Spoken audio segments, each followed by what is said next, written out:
పత్రిజీకి ప్రతిరూపం PMC pyramid meditation channel ప్రేక్షకులకు నమస్కారం. ప్రత్యేక కార్యక్రమానికి సాదర స్వాగతం.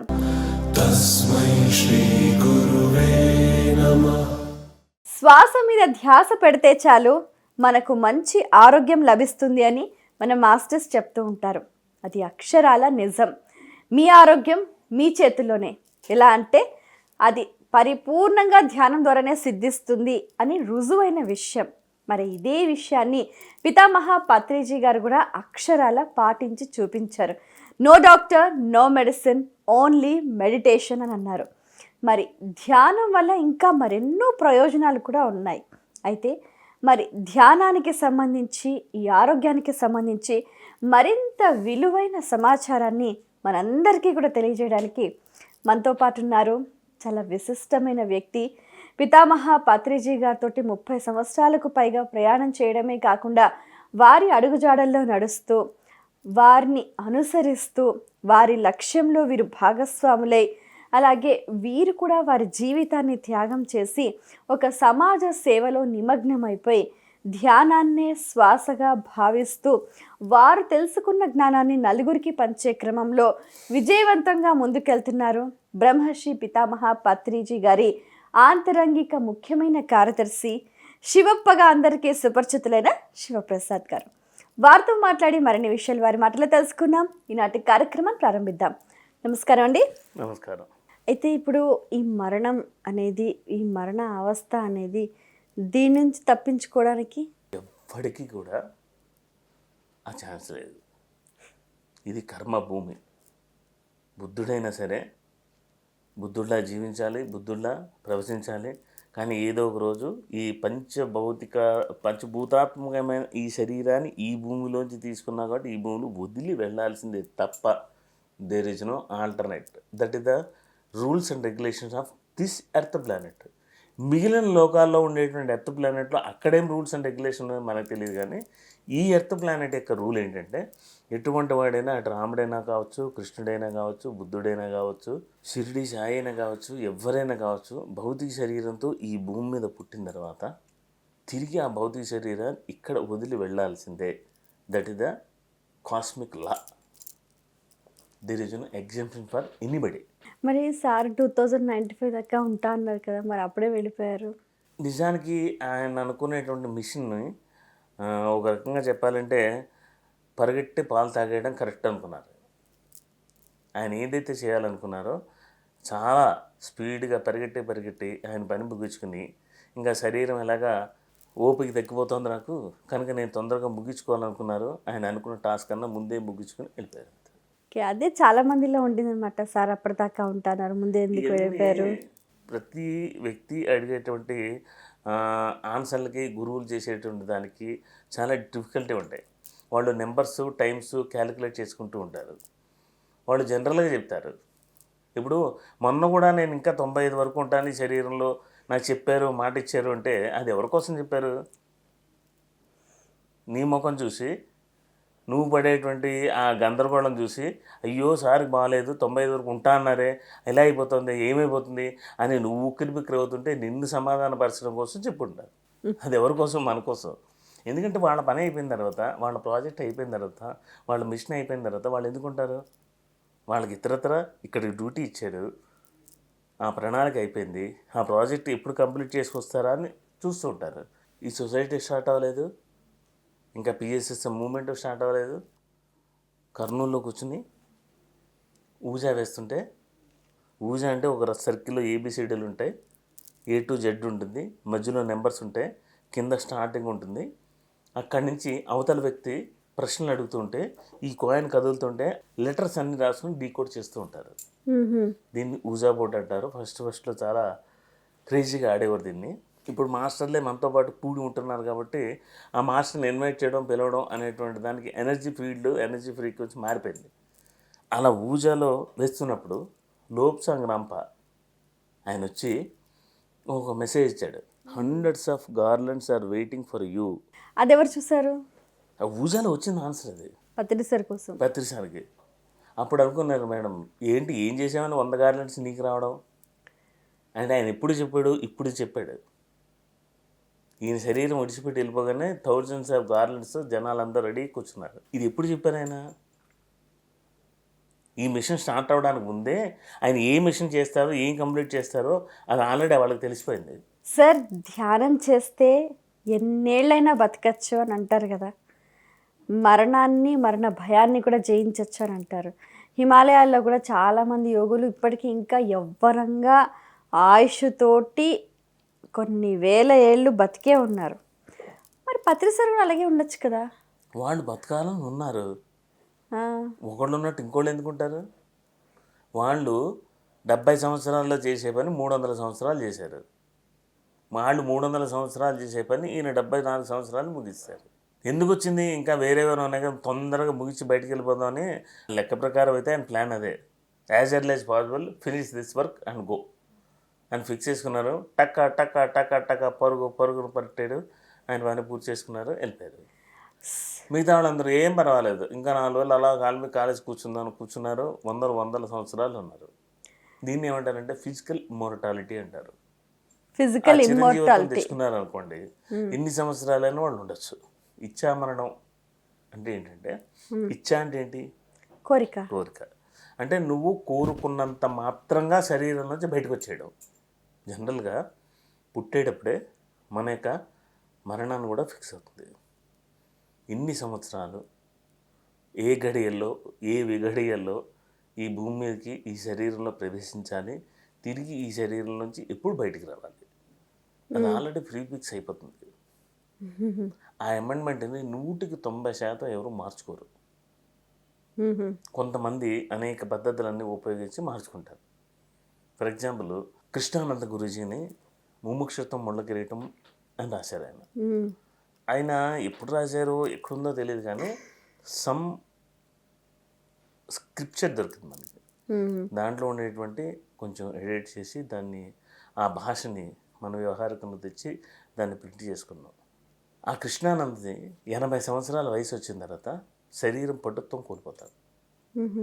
అప్పుడు హిమాలయాల్లో ఒక ఆయన పరశువేదిలాగా కాయకల్ప చికిత్స అని ఒకటి ఉంది. అవును, కాయకల్ప చికిత్స ఉంది. ఆ కాయకల్ప చికిత్స ఎవరికి వచ్చా అని వెతుకుతాడు. ఒక ఆయనకు వచ్చు.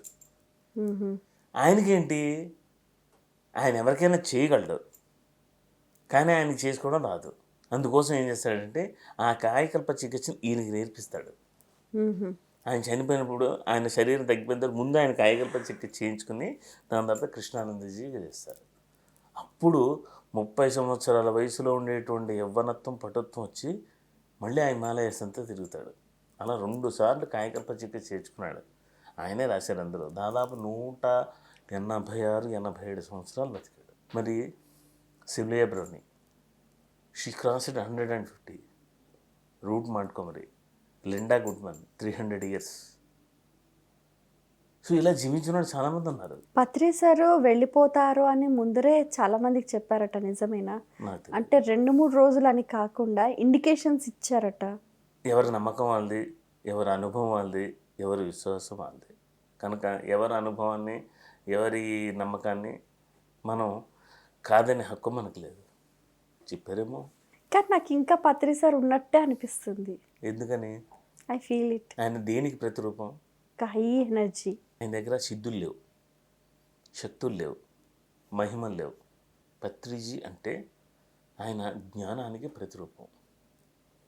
ఆ హై ఎనర్జీ అనే బదులు హై నాలెడ్జ్. ఆయన దగ్గర ఉండేటువంటి ఆ జ్ఞాన భాండాగారం మరొకటి దగ్గర మీరు దర్శించలేరు, చూడలేరు. అలాగని ఆయన క్లాస్లో కూర్చున్నప్పుడు నాకింత విద్వత్తు ఉంది అని ఆయన ప్రావీణ్యాన్ని చూపించరు. అస్సలు ఎప్పుడు మామూలు సాదా సీదా వ్యక్తికి చెప్తానంటే ఆ ధ్యానం క్లాస్ చెప్పి ధ్యానం చేయించి ముగించేస్తారు. దత్తాత్రేయ టైప్. ఆయన జ్ఞానానికి ప్రతిరూపం. ఎవరైతే ఆయన దగ్గరికి వెళ్ళి షెల్టర్ తీసుకుని ఆయనతో అనుసంధానమై, ఆయనతో మమేకమై, ఆయనతో ఏకత్వాన్ని ఎవరైతే పొందారో వాళ్ళందరికీ కూడా ఆయన యొక్క జ్ఞాన స్వరూపాన్ని అందించారు. అందుకోగలిగిన వాళ్ళు అందుకున్నారు, అందుకోలేని వాళ్ళు అందుకోలేదు. ఆ అందుకున్న వాళ్ళందరికీ ఆ జ్ఞానం ఆలంబనగా ప్రతిరూపంగా ఉంది కాబట్టి ఆ విజ్ఞాన ప్రజ్ఞాన మహాకోశాల వల్ల చాలామందికి ఇప్పటికీ ఆయన చనిపోయారు అన్న భావన ఎవరికి కలగట్లేదు. బికాజ్ ఆయన ఇచ్చినటువంటి అజ్ఞానం. ఎందుకంటే సకల లోకాల సకల సృష్టి రహస్యాల యొక్క ఎన్సైక్లోపీడియా నుండి ఆ జ్ఞానానికి ప్రతిరూపం పత్రిజీ. అవును. అంతటి జ్ఞానాన్ని మనకి ఇచ్చేశారు ఆయన. ఏమని ఇచ్చేశారు? We are multidimensional, we are everywhere అని నరనరాల్లో నాటుకుపోయిన ఆయన ఇచ్చిన ఇలాంటి జ్ఞానం. కనుక ఆయన ఎక్కడో ఉన్నారు అని ఉందే కానీ లేరు అనేది లేదు మనకి. అందుకే ఆయన లేరు అనే భావం ఎవరికి లేదు, అందరూ హ్యాపీగా ఉన్నారు. నిజంగా అంటే నాకు సార్తో కొద్ది పరిచయమే అయినా కూడా లేరు అన్న భావనే లేదు అస్సలు. ఈ లోకంలో కాకపోతే ఇంకో లోకం, ఇక్కడ కాకపోతే ఇక్కడ. మల్టీ డైమెన్షన్ చెప్పాం కదా, వీఆర్ మల్టీ డైమెన్షనల్ పర్సనాలిటీస్ అని మనకి నెత్తి నోరు కొట్టి నూరు కషాయం పోస్తే లోపల అది దిగిపోయింది లోపలికి. అంటే మనం ఎక్కడైనా ఉండొచ్చు, ఎక్కడైనా ఉంటాం. వీఆర్ ఎవ్రీవేర్, అంతటా మనం ఉన్నాం. సో ఆ జ్ఞానం మనకి ఆయన ఉగ్గుపాలతో పోసి మనలో రంగరించి పోసేశారు కాబట్టి ఆయన చనిపోయారు లేరు అన్న భావన మనలో రావట్లేదు. ముక్తి అని అంటుంటారు కదండి, జీవన్ముక్తి లేకపోతే ముక్తి, భౌతిక ముక్తి, ఈ శరీరానికి ముక్తి, ఇది ఎలా వస్తుందంటారు? అసలు ముక్తి అనేది ఎన్ని రకాలుగా ఉంటుంది? ఇప్పుడు ముక్తి అన్నా, మోక్షం అన్నా, విడుదలన్నా, సాల్వేషన్ అన్నా ఇవన్నీ పర్యాయ పదాలు. ముక్తి అంటే విడుదల. మనం రెండింటి చక్రాల్లో ఇరుక్కుపోయి ఉన్నాం. ఒకటి కర్మచక్రం, రెండు జనన మరణ చక్రం. ఓకే. ఈ రెండు చక్రాల నుంచి మనం విడుదల అవ్వడాన్ని జీవన్ముక్తి అంటారు. మనకి కర్మఫలం ఉన్నా, ఇంకా జన్మఫలం ఉన్నా మనం బయటకు వెళ్ళలేము. వెళ్ళాల్సిందే, రావాల్సిందే, వెళ్ళాల్సిందే, రావాల్సిందే. There is no alternate. Okay. పునరపి జననం, పునరపి మరణం, ఇది తప్పదు. మనం ఎప్పుడైతే మన కర్మచక్రాన్ని అధిగమించి ఆ కర్మచక్రాన్ని ప్రక్షాళన చేసేసుకుంటే అప్పుడు కూడా ఈ జీవన్ముక్తి రాదు. అయితే మనకి విశేషమైన ఆత్మజ్ఞానం కావాలి. ఎప్పుడైతే ఆత్మజ్ఞానం వస్తుందో అప్పుడే దివ్య జ్ఞాన ప్రకాశం వస్తుంది. అప్పుడే ఈ జన్మ పరంపర చక్రం నుంచి బయటకు వస్తాం. ముక్తి అంటే విడుదల. దేని నుంచి విడుదల? జన్మ పరంపర నుంచి, కర్మ పరంపర నుంచి విడుదల. అది విడుదలైపోయారంటే దెర్ ఇస్ నో అగైన్ తల్లి గర్భంలో ప్రవేశించి పుట్టాల్సినటువంటి నియమ నిబంధనల నుంచి అతిక్రమించి బయటకు వచ్చేస్తాం. దాన్ని ఏమన్నారంటే మోక్షము అన్నారు. అంటే నువ్వు మళ్ళీ తిరిగి ఈ రక్తమాంసాల శరీరాలతో పుట్టవలసిన అవసరం లేదు. దాన్ని నువ్వు అచీవ్ చేసావు అనమాట. Because of your service, because of your balancing of 0/0 of కర్మ అండ్ లైఫ్ అట్. అది అయిపోయిన తర్వాత ముక్తి. ముక్తి అంటే విడుదల. ఈ తీరం నుంచి ఆ తీరానికి వెళ్ళిపోయంటే అవి ఆ ముక్తి, ఆ మోక్షం అనేటువంటివి 4 రకాలు ఉంది. ఫస్ట్ది ఏంటంటే సామీప్యం. అంటే మనం ఎవరినైతే ఆరాధిస్తూ గోల్గా పెట్టుకుంటామో వాళ్ళ దగ్గరికి మనం చేస్తాం. ఆ లోకంలో వాళ్ళకి సామీప్యం అంటే దగ్గరగా మనం ఉంటాం. ఫర్ ఎగ్జాంపుల్, ఈ మధ్యకాలంలో ఒక ప్రముఖ గాయకుడు శరీరాన్ని విడిచిపెట్టారు. ఎవరు? ఎస్పి బాలసుబ్రహ్మణ్యం గారు. Doctor SP Balasubrahmanyam. ఆయన ఒకసారి కాశీకి వెళ్ళి ఒక సినిమా షూటింగ్ అప్పుడు వారం రోజులు ఆ కాశీ విశ్వేశ్వరుడికి ఆయన ధ్యాన తపోనిష్టతో ఆయన చేసినటువంటి కొన్ని కార్యక్రమాలు, తర్వాత ఆయన అక్కడ ఒక శివలింగాన్ని ప్రతిష్ఠ చేశారు. అలాగే ఆయన శివతత్వ గీతాలు పాడినందుకు ఆయన శరీరం విడిచిపెట్టిన తర్వాత ఆ కైలాసనాథుడు, ఆ పరమేశ్వరుడు ఆయన సాన్నిధ్యంలో ఆయనకి స్థానం ఇచ్చారు. అక్కడ ఇప్పుడు ఎస్పి బాలసుబ్రహ్మణ్యం గారు శివుడి సాన్నిధ్యంలో ఉండి ఆ శివతత్వాల కీర్తనలను పాడుతూ ఉన్నారు. ఇది కుత్తాళం స్వామీజీ ఆయన యొక్క పరిశోధన. కుత్తాళం స్వామీజీ వారి యొక్క ఆయన చాలా హై రీసెర్చ్ అండి, పెద్ద స్కాలర్. ఆయన ఈ దక్షిణ భారతదేశంలో నడియాడుతున్న ఒక సిద్ధ యోగీశ్వరుడు. వారే చూసి ఈ విషయం చెప్పారు. 2 సారూప్యం. అంటే నువ్వు ఎవరినైతే లక్ష్యంగా పెట్టుకున్నావో, పత్రిజీ ఫస్ట్ ఒక మాట అడిగేవారు, ఏంటయ్యా నీ జీవిత లక్ష్యం, ఏమిటి నీ జీవిత ధ్యేయం? I become a Krishna, I become a Buddha, I become a ఇలా ఉండేది అందరు గోల్స్. చప్పట్లు కొట్టించేవారు. అంటే ఎవరో ఒకరిని నువ్వు టార్గెట్గా పెట్టుకుని ఆయనలా కావాలని నీ యొక్క జర్నీ కొనసాగించరు. అలా కొన్ని రోజులు అయ్యేసరికి ఏమవుతుందంటే మనకి ముక్తి వచ్చిన తర్వాత సారూప్యం, ఆ రూపాన్ని పొందుతాం. సాన్నిధ్యం, సారూప్యం, ఇంకోటి సాలోక్యం. అంటే నాకు సత్యలోకం కావాలి, లేకపోతే నేను కైలాసంలో ఉండాలి, లేకపోతే నేను విష్ణులోకానికి వెళ్ళాలి, లేకపోతే నేను బ్రహ్మలోకానికి వెళ్ళాలి అనే లక్ష్య సాధనలో నీ జీవితాన్ని కనుక నువ్వు జీవించి దానికి తగ్గట్టుగా నువ్వు చేసేటువంటి సేవ, అన్నిటికన్నా అల్టిమేట్ సేవ, ఇట్ ఈస్ ద ఫైనల్. ఆ సేవలో ఎవరైతే 100% ఉత్తీర్ణులు అవుతారో వాళ్ళు కోరుకున్న లోకానికి వెళ్తారు. సాలోక్యం అంటే వారు ఎంచుకున్న కోరుకున్న లోకంలో వాళ్ళకి స్థిర నివాసం రావడం, ఇది సాలోక్యం. ఫైనల్ ఏంటంటే సాయుధ్యం. అంటే వాళ్ళలో వీళ్ళు మిళితమైపోవడం, లైవ్ అయిపోవడం అంటారు చూస్తారా. అంటే నదులు సముద్రంలో కలిసిపోయినట్టు. లైవ్ అయిపోవడం అంటే ఒకళ్ళు ఒకటి కలవరు కదా అనే సందేహం మీకు రావచ్చు. నది సముద్రంలో కలిసిపోతుంది. నదులు అనుకుంటూ ఉంటాయి, అయ్యో నేను సముద్రంలోకి వెళ్ళిపోతున్నానే, రేపొద్దున ఇంతవరకు నన్ను నర్మదా నది, ఆ నది, ఈ నదిని పిలిచారు, రేపొద్దున సముద్రంలో కలిసిపోయిన తర్వాత నా పరిస్థితి ఏంటి, నా ఐడెంటిటీ ఏంటి అని బాధపడుతూ ఉంటుందంట. కానీ ఆ కలిసిపోయిన తర్వాత తెలుస్తుంది తానే సముద్రం అయిపోయాను అని.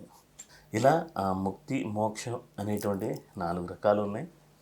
ఎవరికి ఏది ప్రాప్తం ఉంటే, ప్రాప్తం అంటే అది ఇవ్వరు, అది మనం చేసుకున్న దాన్ని బట్టి వస్తుంది. కర్మ ఫలితమే అంటారు. కర్మలు అయిపోయిన తర్వాత ఇవన్నీ కర్మలు అయిపోయాయి, జన్మలు అయిపోయినాయి. మనం చేసేటువంటి అన్నిటికన్నా సేవ, the final and ultimate goal ఇచ్చి సేవ. When you enlightened, after enlightenment what are you doing? ఆ సేవలో ఎవరైతే సేవ తత్పరులు అయిపోతారో వాళ్ళు అనుకున్న రూట్లో ఆ మోక్ష పదంలోకి వెళ్ళి ఈ 4గిట్లో సాహిత్యం కావాలని ఎంచుకున్నారా, సాలోక్యమా, సామీప్యమా, సారూప్యమా, అలా ముక్త పురుషులుగా వాళ్ళు ఉండిపోతారు. మళ్ళీ జన్మంటూ ఉండదు. ఇంకా భూలోక పరిరక్షణ కోసం మళ్ళీ ఏదైనా విపత్తులు ఉపద్రవాలు వచ్చితే వాటిని నివారణ చేయడానికి టక్మని వచ్చి నివారించి టక్మని వెళ్ళిపోతుంటారు. They are administrator of the universe. So ఈ మన భూలోకమే కాకుండా ఇంకా మనకు పైన 7 లోకాలు, కింద 7 లోకాలు అని చెప్తూ ఉంటారు కదా. అయ్యో ఊతపదాలు అవన్నీ 7 కాదు, చాలా. గెలాక్సీ తీసుకుంటే ఎన్ని లోకాలు ఉన్నాయి, ఎన్ని పాలపంతలు ఉన్నాయి, ఎన్ని నక్షత్ర మండలాలు ఉన్నాయి. ఇప్పుడు అమావాస్య పూట నక్షత్రాలు చూడండి, మీ కంటికి కనిపించేవన్నీ నిజానికి చుక్కలుగా కనబడతాయి. అవి చుక్కలు కాదు, ఒక్కొక్కటి మనకు కనిపించే భూగోళం కన్నా 10 పెద్దవి. అంటే అది మనకు చుక్కగా కనిపిస్తుంది అంటే ఎంత డిస్టెన్స్లో ఉన్నామో దాన్ని ఆలోచించుకోండి. అంత పెద్ద పెద్ద నక్షత్ర మండలాల్లో ఎన్నో డివిజన్స్, ఎన్నో స్టార్డమ్స్, ఒకటేంటి అనేకం. ఇక్కడి నుంచి ఇక్కడికి నిరంతర ప్రయాణమే, ఏమీ లేదు ఇందులో. దీన్ని అర్థం కావాలంటే ఆ నక్షత్ర లోకాలు బుక్ చదవండి, ఆ నక్షత్ర మిత్రులు బుక్ చదవండి. వాళ్ళు విశేషమైన వర్క్ చేశారు. బార్బరా హ్యాండ్క్లవ్, బార్బరా మార్సిన్యాక్, ఈ టీం అంతా కూడా they are research on Pleiadians. Sir ఒకసారి ఇంటర్వ్యూలో అన్నారు, నేను కాంతిలోక వాసిని అని. ఎలా చెప్పగలుగుతారు? మీరు మీ ఇల్లు ఎక్కడుంది, మీరు ఏ ఇంటి వాసి? మీ టెలిఫోన్ కాల్లో మీ ఇంటి వాసి అని మీరు ఎలా చెప్తున్నారు? మీది ఏ ఊరు అంటే మాది హైదరాబాద్ అని మీరు ఎలా చెప్పగలుగుతున్నారు? మీది ఏ ఊరు అంటే నా తిరుపతి అని నేను ఎలా చెప్పగలుగుతున్నా? నాది తిరుపతి అని నాకు తెలుసు కాబట్టి, నేను ఆ ఇంట్లో ఉంటున్నాను కాబట్టి, ఆ భావన అనుభవం నాకు ఉంది కాబట్టి. అలాగే ఆయన కాంతి శరీరం అన్న అనుభవం ఆయనకుంది, భావన ఆయనకుంది, అది ఆయనకుంది కాబట్టి నేను కాంతిలోక వాసిని అని చెప్పాను. సో ఈ ధ్యానం చేయటం వల్ల భూత భవిష్యత్ వర్తమానాలు కూడా బాగా తెలుస్తాయంటారు. భూత భవిష్యత్ వర్తమానాలు 3 లేవు, ఉంది ఒకటే, దట్ ఈస్ కాల్డ్ వర్తమానం. ఇది అర్థం చేసుకోవాలంటే ద బ్రాడ్ మైండ్ ఉండాలి, ఆ మైండ్లో విశాల దృక్పథాలు ఉండాలి. ఉంటే దీన్ని ఎలా అర్థమైపోతుంది? ఎలా అర్థమవుతుందంటే ఇప్పుడు మీరు ఇంటికి వెళ్ళండి. ఇంటికి వెళ్ళిన తర్వాత మీ ఇంటి కిటికీ ఉంది కదా, తలుపులన్నీ వేసి కిటికీలో చూడండి. మీ ఇంటి ముందు రోడ్డు ఉంది. ఆ రోడ్లోంచి ఒక వ్యక్తి సైకిల్ మించి తొక్కుకుంటూ వస్తున్నాడు. అవునా? మీరు కిటికీలోంచి చూశారు. మీ కిటికీ ముందరికి వచ్చేసరికి వాడు ఏ సైకిల్ వేసుకున్నాడు, వాడి ప్యాంటు షర్ట్ ఏంటి ఖచ్చితంగా చూస్తారు. వాడు వెళ్ళిపోయిన తర్వాత పాస్ట్. వాడు వెళ్ళిపోయాడు అంటే పాస్ట్ కదా. వాడు మీ కిటికీ ముందు ఉన్నప్పుడు ప్రజెంట్, రావడానికి ముందు ఫ్యూచర్. ఆ ఫ్యూచర్ మీకు తెలియదు. వచ్చాడు ప్రజెంట్, వెళ్ళిపోయాడు పాస్ట్. ఇప్పుడు లేచి నించుని తలుపు తీసుకుని రోడ్డు మీకు వచ్చి నించోండి. వాడు సైకిల్ మీద అలా వెళ్తూనే ఉంటాడు. అక్కడ పాస్ట్ ఫ్యూచర్ ఉందా? Only present. ఈ జనన మరణ కర్మ బంధ చక్రాల నుంచి ధ్యానమే శరణ్యం, ధ్యానంతో తరుణోపాయం అంటారా? ధ్యానం అంటే అదేదో మనల్ని ఈ తీరం నుంచి ఆ తీరానికి అట్నుంచి ఇటుకి తిప్పి ఏదో చేసేటట్టు ఒకానొక పరికరమో, లేకపోతే ఒకానొక ఇంద్రియమో, లేకపోతే ఒకానొక ఇన్స్ట్రుమెంటో కాదు. మనం చేసే ప్రతి పని, మనం వేసే ప్రతి అడుగు, మనం మాట్లాడే ప్రతి మాట సందర్భోచితంగా మాట్లాడడం, సమయ సందర్భాలను చూసి వ్యవహరించడం, అవసరానికి తూచి అడిగేయడం, ఇవన్నీ మానవ జీవితానికి రావు. ఎవరు నేర్పించరు.